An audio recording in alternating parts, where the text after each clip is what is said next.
पिछले साल रूस यूक्रेन के बीच शुरू हुई जंग इस नए साल में भी लगातार जारी है, लेकिन कल यानी शनिवार का दिन ज़ेलेंस्की के लिए अब तक का सबसे घातक दिन साबित हुआ, क्योंकि रूस की सेना ने यूक्रेन के निप्रो शहर पर अपनी घातक मिसाइल से जबरदस्त तबाही मचाई। इस बारूदी बारिश के बाद अब शहर में बेगुनाहों का कब्रिस्तान तैयार हो गया है।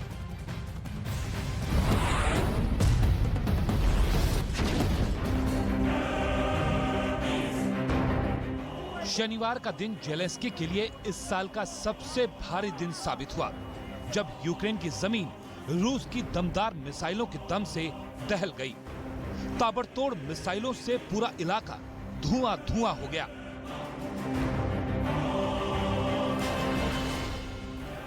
शाम के करीब 7 बज रहे थे।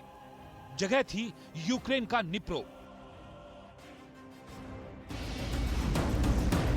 आसमान से आग की तरह रूस की मिसाइलें यूक्रेन की जमीन पर कहर ढाती चली गईं।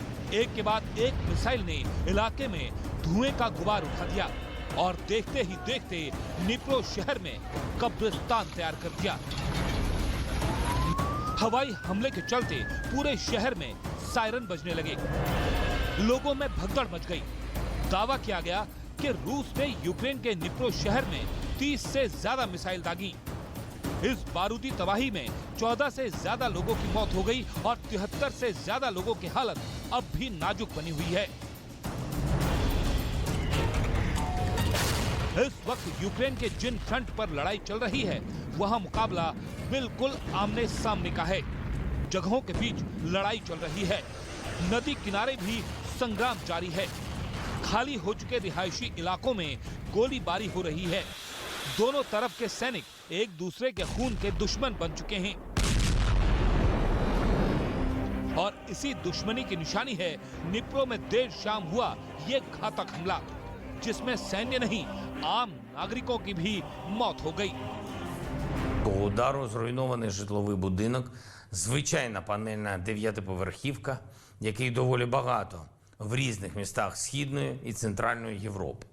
Всі поверхи цього будинку з 2 по 9 впали від вибуху російської ракети. Вдалося врятувати десятки людей, поранених, травмованих, їм надають. बारूदी तबाही मचाने के लिए घातक मिसाइलों का पुतिन की पलटन ने इस्तेमाल किया था। यूक्रेन के सैन्य अधिकारियों के मुताबिक 30 से ज्यादा मिसाइलों से तूफान लाने की कोशिश की गई थी, लेकिन यूक्रेन की सरहद पर तैनात एंटी मिसाइल सिस्टम में कई मिसाइलों को हवा में ही नेस्तनाबूद कर दिया गया। Ми партнерами тими, хто розуміє, чому не можна давати такому злу жодного шансу. Бо таке зло не знає кордонів. Із понад 30 запущених по Україні за день ракет понад 20 було збито.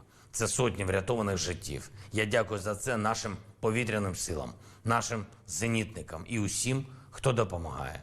На жаль, є влучання і в об'єкти енергетичної інфраструктури. У зв'язку з цим найскладніша ситуація на Харківщині та Київській області. Ремонтні бригади роблять. रूस अपनी मिसाइलों का दम यूक्रेन में दिखा रहा है। नए साल की शुरुआत में ही यूक्रेन में रूस के हमलों की बाढ़ आई हुई है।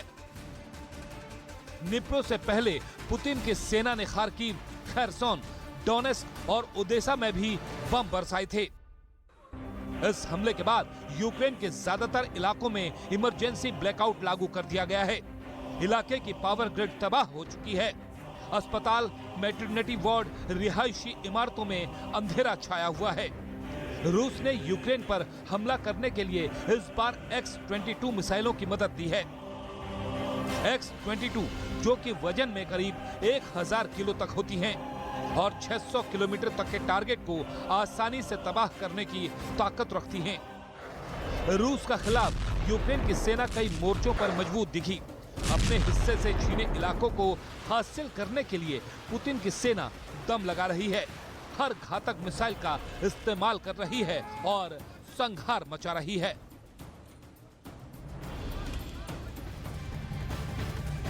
और आइए अब आपको कीव की धरती के नीचे बसे एक ऐसे गुप्त लोक का पहला वीडियो हम दिखाने जा रहे हैं।